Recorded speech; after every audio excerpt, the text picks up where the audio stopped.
to Ilorin Tech Hub YouTube channel, and we're back with our amazing female garment native maker. Today she's going to be sharing with us the earning potential of this skill. Thank you, ma'am, for joining us, ma'am. Thank you so much. It's good to be here once again. Yes, first of all, can you give us an overview of the skill and its earning potential? Okay, so basically I'll just run it through. Native female garment making, just as it implies, all we do here is sew for females. We have a variety of styles, fabrics we work with, and the likes. Talking about the earning potential, I'm sure you know the ratio of women is more than that of men. Men-women ratio. My gender is quite a number. And trust me, we won't want naked. We need to be close. So if you ask me, I'll tell you it's quite lucrative. And the rule of fashion says, whatever the cost of an outfit is, the profit margin is usually times 3. So if maybe an outfit, the total cost of it is like 5,000, and to do 5,000 times 3, which is 15,000, and I'm going to sell for 15,000, and I'm going to keep 10,000 as my interest. That's to tell you, for every one piece I sell, I have 3 to replace it at the end of the day. So I can grow from 30% to 90%. Okay? Thank you, ma'am. You're welcome. What makes this skill a lucrative choice for someone looking to make money? Basically, just like I said earlier, it's quite lucrative. Women will wear clothes. There's nothing you want to do about it. If you're looking to pick up this skill or learn this skill to earn a living, I would say it's a great choice. All you need to do is make sure you have a good understanding of the skill itself. That's the first thing, because when I tell people your work speaks for you, trust me. There are places who's won, or there are people rather who has won several pieces to different places. The designer of such outfits might not have been there in person, but the work will speak for itself. Your work will speak for you. So learn the skill, know the skill, brush up your skill, upgrade yourself constantly, and lastly, so that you can reach a wider audience, make use of the social media as a platform for visibility.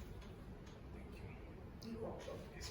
How much capital does a beginner need to get started in this field? That's quite tricky. When you say a beginner, I'm sure you know my definition of starting small is different from the next person's definition of starting small. Okay, so basically I think what the person needs on the average, you need a sewing machine, I would say you need a weaving machine to keep your work neat. Definitely you need an iron. The cost of this, as at today, you can't say this is a cost because it keeps fluctuating. But roughly, if I were to give an amount, maybe 300, 350 thereabouts, should be able to get them this. When I say machine, I'm not talking about industrial. I'm talking about the manual sewing machine, because industrial as at today, you don't want us to talk about that. Thank you. Thank you. Is it possible to start small and scale over time? Absolutely. That's the essence of anything you're doing in life, growth. You should be able to grow. You should be able to advance. You should be able to increase. That's why the rule is times 3. That's why you should be able to scale up from 30% to 90%. So yes. Thank you. What is the average earning range for someone just starting out in this skill? Average earning range. I can't put a figure to that, but we can do a little percentage here and there. But let's quickly look into what exactly you want to do. When you're talking about female native garment making, I'm sure you will see, even you will agree with me, there are people that they just carve a niche from themselves. Do you understand? There are people who do the real Aso-Ebi thing. There are people who just go straight into ready to wear, making Ankara dresses, Ankara tops, Ankara pants. Do you understand? So first thing I think is carving a niche for yourself. in this aspect now, carve a niche for yourself. Know your target audience. Okay? Know your target audience. After knowing your target audience, make sure there's enough visibility to reach your target audience. When you're able to reach them, that's when you can start talking about, oh, how much can I make out of this? How much money on the average can I make because I'm just entering into this market? And I tell people, when you're coming into the market, launch yourself with a freebie. It doesn't mean you're shorting or you're charging or you're paying yourself. Rather than do the 30 times 3 profits, why not tell me you're launching with 20-30% discount? Price reverts back to normal after a period of time. Another way you can monetize this is through turnover. There are people who basically target wholesalers. Personally, I do that sometimes. You add a token or you give an MOQ. Even this China importation that I'm sure majority of you've heard or you do, there's always MOQ. The more you buy, the lesser the amount. But it's going to get to a point, even if you're buying the whole of what they have, they will not reduce the amount again. That is to tell you they have a percentage as their profit and they cannot go below that. So let's say you're able to come up with an outfit and the total cost is 5,000.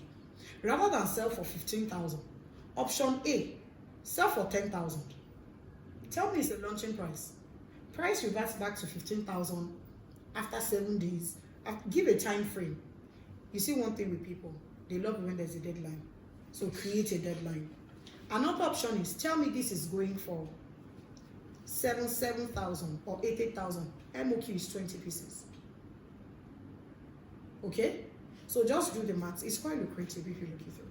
Thank you, ma'am. You're welcome. How much can an experienced professional expect to make within 6 months, 1 year, or 5 years? How much you're able to make Experience. depends on your target market, depends on the kind of people you're working for. There are people who are experienced in this field, but because their location, they are not at the forefront of the market, they are not getting enough visibility, they can't make so much.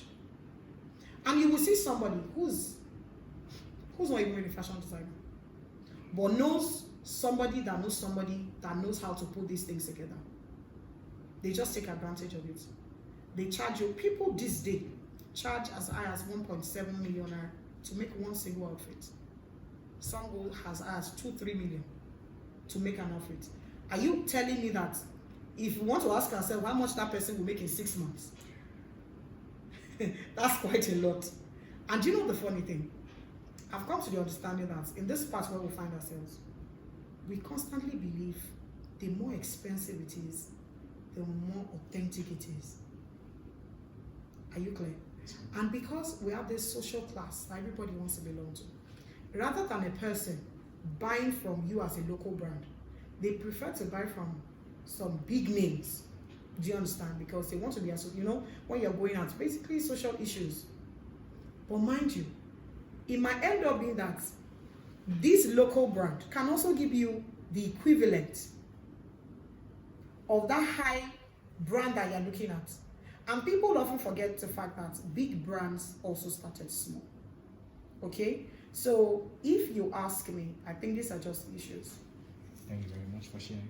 You're welcome. So, are there seasonal variations in income for this group? Absolutely. Absolutely. Like, okay, let's quickly dive into a few. When is festive period? Trust me, you hear people saying it. This is time for tailors.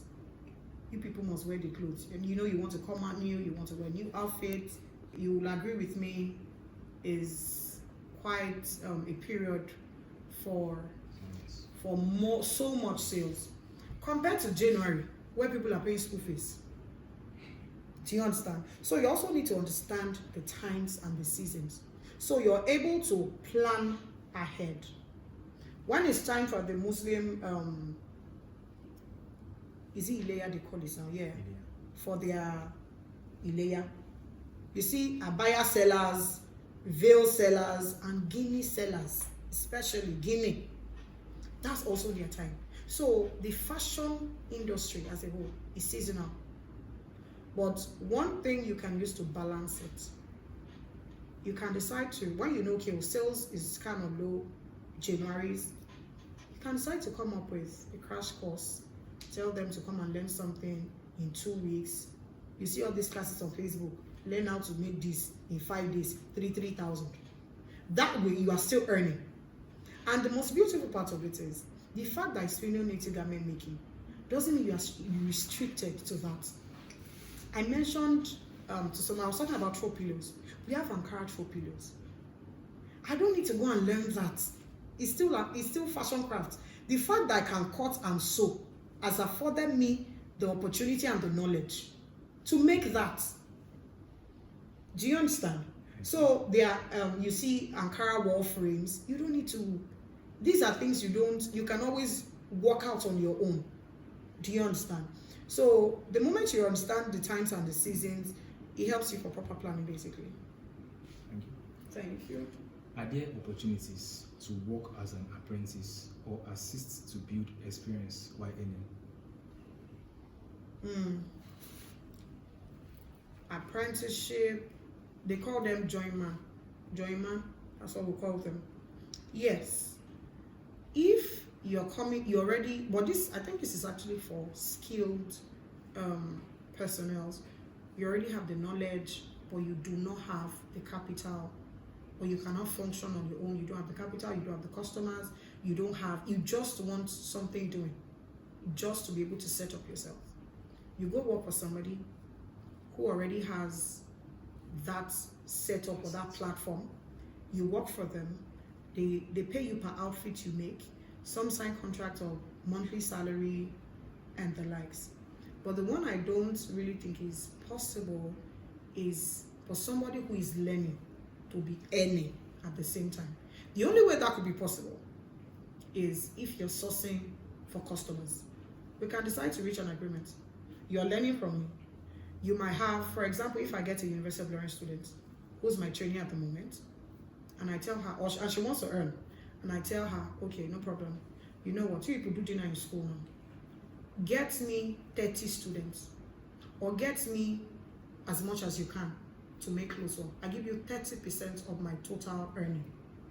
I'm sure you know that person will source for those students. Trust me, that's a way an apprentice can earn. Thank you. You're welcome. What is the current demand for this skill, and are there specific niches that are more profitable? Current demand. Okay, we have so many of us at the moment. Trust me. I wouldn't say the skill is still in high demand, but it's like two sides of a coin. The skill can still be in high demand. My reason is this: if you have somebody who has the market base and has deadlines to meet, tons of orders, you might not be able to handle it alone. You need people to help you. That's why you see people running ready-to-wear factories. They don't sell in peace. They don't even sell to outsiders. You bring your styles to them. You bring your fabric to them. They have the capacity. They have the sewing machines. They have the personnel. They have the machineries. They produce for you, give it to you, and go and sell. Okay? So it depends on how you look at it. It's still in demand somehow. And about the lucrative part of it, it's quite lucrative. Trust me, it is. Thank you. What are the common mistakes beginners make when trying to monetize the skill? They are more about the profit than the craft. See, you need to be passionate about something. I would advise them, be passionate about it before going into it, because it's going to test you. It will test you. So I think for me, from my own experience, they don't want to take it one step at a time. They just want to money. Anybody brings the fabric, you want to say, okay, you're paying me so 1,000 naira. The question is the amount you are charging. Are you going to give value for that amount? Okay? So they should take it one step at a time. make sure you are well equipped. I say this every other time. Make sure you are well equipped. When you are up to date. Trust me, they will look for you. So the challenges basically is they basically want to skip the process. Everybody wants to become fashion designer, this, house of that, something Italia, something couture, and all of that. Basically, yeah, I think that is it. Do you have any tips for maximizing profits while minimizing expenses? Okay, you mentioned something earlier. You talked about niche. Sorry, if I come to that question, you talked about niche. When you go on social media, I tell people, you see, when you talk about feminist cabinet making, it depends on your niche actually, but then to save you the stress, if you make a dress for somebody today, there's a tendency the person is going to come back after 2-3 months and tell you, oh, sorry, I think I lost weight, help me amend it. But when you buy your ready to wear, do you take it back to the shop to go and amend it? They don't. So people have come to that understanding. When you see people doing custom pieces now, they do it because they want to be in that niche. But majority are actually, expanding and diving into other aspects of it. You will see somebody, all she does is boo. The only thing she does is boo dresses, and she's doing very well with that. And back to your question, is there a way we can maximize profit and reduce expenses? So in bulk. Make sure your orders comes in bulk. And if you're not the type that maybe you don't have the platform yet, I'll tell you, organize workshops, train people. If your mindset is, oh, I want to start with my level of experience, I think I should be able to charge 120,000 naira, 200,000 naira for 5 months. Break it down. List out your courses. What do you want to teach them? Pick 3. Pick 2. Add something juicy, something trendy. Put it out there and tell them, come and pay for 5,000 naira, early bird. Late come and you pay 7,000. Now they are seeing it. This thing is trendy. Oh, this is it. I think I can go for this. People don't mind paying in bits. The thousands of naira might look so much to them.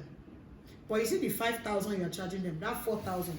I've seen classes where people say, come and learn throw pillow, 2,000, throw pillow. And mind you, if I walk you through, it's quite simple. Cut the shape you want to cut. Match the whole sides, the 3 sides machine. Leave one part open, stuff it with fiber, and close it back. And that's 2,000, and it has ended. Now somebody is telling you, oh, bring 150,000, I'm going to teach you the art of interior decorating. And you're like, 150 is too much. So basically, how you can maximize profits and you can reduce expenses. The only thing that's going to take from you is your time, your data. Stand in front of wherever you want to stand, have a good background, say these things. You can use one particular video over and over and over again. Do you understand? Yes, ma'am. So I think that's it. Thank you, ma'am, Mrs. Oluwafunyola, for sharing your time with us today, ma'am. You're welcome. Yes, ma'am. And thank you to our amazing viewers for staying to this moment. Please do well to like, comment, subscribe, and come back for more videos like this.